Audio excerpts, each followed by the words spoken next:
আমরা 2025 সালে এনসিপি আত্মপ্রকাশের পরে 25শে জুলাই আমরা বাংলাদেশের 64টি জেলা শহরগুলোকে সামনে রেখে আমরা জুলাই পদযাত্রা করেছিলাম। এর ওই ধারাবাহিকতায় আমরা এবার আবার নতুন করে জুলাই পদযাত্রা 2026 আয়োজন করতে যাচ্ছি। আমাদের প্রতিপাদ্য হচ্ছে গণভোট বাস্তবায়ন, কর্মসংস্থান ও সীমান্ত সুরক্ষার দাবিতে জুলাই পদযাত্রা 2026। আমাদের এই বিষয়টি লিখিত প্রেস রিলিজ রয়েছে, আমরা সেই প্রেস নোটটি পড়ছি। ঐতিহাসিক রক্তস্নাত জুলাই ফিরে এসেছে নতুন প্রত্যাশা ও প্রেরণার বার্তা নিয়ে। হাজারো শহীদের আত্মত্যাগ এবং ছাত্র জনতার গণঅভ্যুত্থানের মধ্য দিয়ে অর্জিত নতুন গণতান্ত্রিক বাংলাদেশের ইতিহাসে জুলাই একটি অনন্য অধ্যায়। এই ঐতিহাসিক মাসকে যথাযথ মর্যাদায় স্মরণ এবং গণঅভ্যুত্থানের আকাঙ্ক্ষা নতুন প্রজন্ম ও দেশের সর্বস্তরের মানুষের কাছে পৌঁছে দিতে দেশ গড়তে জুলাই জাগরণ শীর্ষক মাসব্যাপী কর্মসূচি ঘোষণা করেছে জাতীয় নাগরিক পার্টি এনসিপি। এর অংশ হিসেবে জাতীয় নাগরিক পার্টি এনসিপি দেশ জুড়ে 64 জেলার 100টি উপজেলা ও পৌরসভায় গণভোট বাস্তবায়ন, কর্মসংস্থান ও সীমান্ত সুরক্ষার দাবিতে জুলাই পদযাত্রা 2026 আয়োজন করতে যাচ্ছে, যা আগামী 6 জুলাই থেকে শুরু হবে। উত্তরাঞ্চলে এনসিপির মুখ্য সংগঠক সার্জিস আলম ও মুখ্য সমন্বয়ক নাসির উদ্দিন পাটোয়ারির নেতৃত্বে এবং দক্ষিণাঞ্চলে এনসিপির মুখ্য সংগঠক হাসনাত আব্দুল্লাহ এমপি ও মুখপাত্র আসিফ মাহমুদ সজীব ভূঁইয়ার নেতৃত্বে এই পদযাত্রা অনুষ্ঠিত হবে। জাতীয় নাগরিক পার্টি এনসিপি বিশ্বাস করে জুলাই শুধু একটি মাস নয়, বরং এটি আত্মত্যাগ, গণ আকাঙ্ক্ষা, গণতন্ত্র, ন্যায় বিচার এবং নতুন বাংলাদেশ বিনির্মাণের প্রতীক।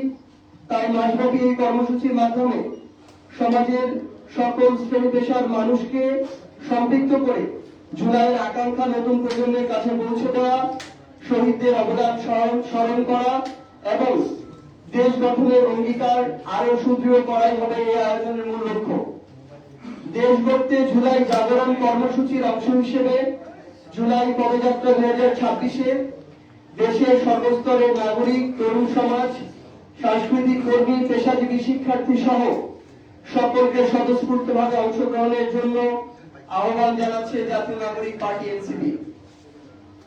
আমরা ইতিমধ্যে আপনারা জানেন যে প্রথম ধাপে স্থানীয় নির্বাচনের প্রস্তুতির একটি অংশ হিসেবে আমরা বাংলাদেশের 100টি উপজেলা এবং পৌরসভায় আমাদের প্রার্থী ঘোষণা করেছি। সেই 100টি উপজেলা এবং পৌরসভাতেই আমরা আমাদের এই জুলাই পদযাত্রা করছি, যা 64 জেলাকেই কাজ করবে। এবং এই পদযাত্রার মধ্য দিয়ে একই সাথে যেমন আমরা আমাদের এই জুলাইয়ের বার্তাগুলো নিয়ে মানুষের দ্বারে আরো প্রত্যন্ত ভাবে জেলা থেকে উপজেলায় ছড়িয়ে যেতে পারবো, একই সাথে আরো প্রত্যন্ত অঞ্চল থেকে মানুষের কথাগুলো আমরা শুনে সেগুলোর প্রতিধ্বনি তৈরি করতে পারবো আমাদের জাতীয় নাগরিক পার্টি এনসিপির মধ্য দিয়ে। পাশাপাশি যেহেতু এনসিপি মাত্র অল্প কিছুদিন আগে আত্মপ্রকাশ হয় একটি রাজনৈতিক দল, এখন 2 বছর পূরণ হয়নি, সেই জায়গা থেকে এর মধ্য দিয়ে আমরা ওই স্থানীয় পর্যায়ে যারা আমাদের প্রার্থী রয়েছেন তাদেরকে স্থানীয়ভাবে পরিচিত করে তোলা, সাংগঠনিক সক্ষমতা সেটি যাচাই করা এবং এই উপলক্ষে প্রোগ্রাম আয়োজনের মধ্য দিয়ে ওই উপজেলায় এনসিপি নতুন করে একটি অবস্থান তৈরি করা, এটিও আমাদের এই কর্মসূচিতে আমরা উপজাত হিসাবে পাবো বলে আমরা আশা করছি। তো সেই জায়গা থেকে আপনাদেরকে আমরা এনসিপির পক্ষ থেকে আহ্বান জানাই যে গতবার আমাদের ইলেকট্রনিক এবং প্রিন্ট মিডিয়ার সম্মানিত সাংবাদিক ভাই বোনেরা আপনারা পুরো দেশ জুড়ে আমাদের সাথে ছিলেন, অনেক কষ্ট করেছেন।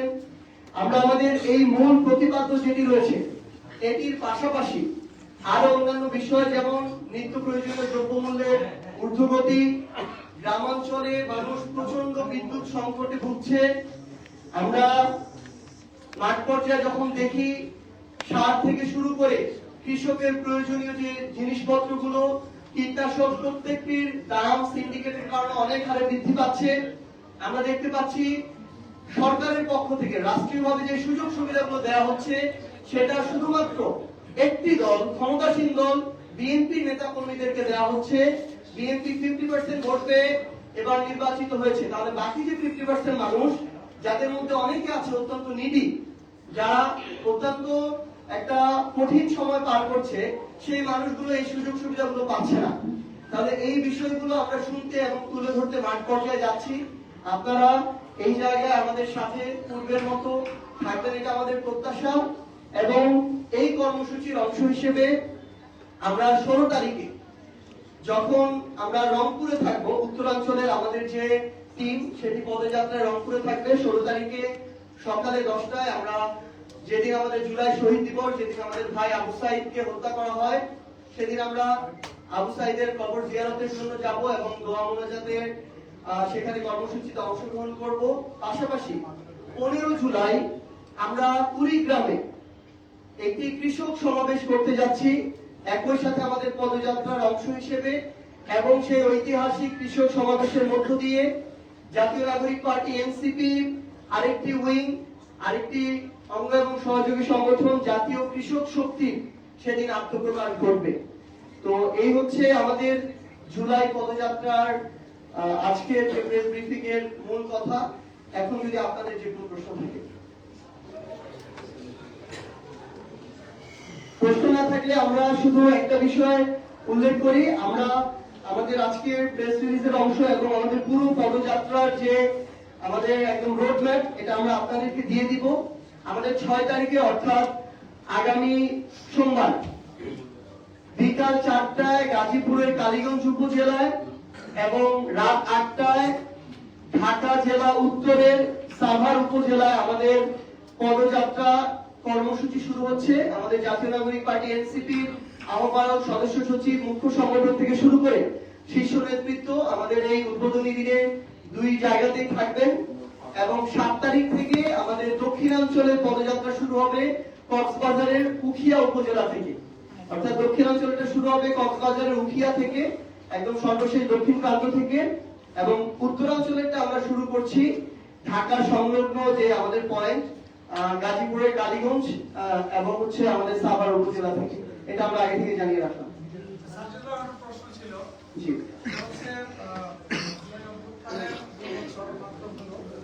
আমরা এখনই দেখতে পাচ্ছি যে অনেকেই জুলাইকে নিয়ে, জুলাই শহীদকে নিয়ে নানানভাবে বিতর্ক করছে, নানানভাবে যাদেরকে আপনারা বিতাড়িত করেছেন ওখানে শক্তি, কিন্তু তারা আবার মাথা ছেড়ে দিয়ে ওঠার চেষ্টা করছে।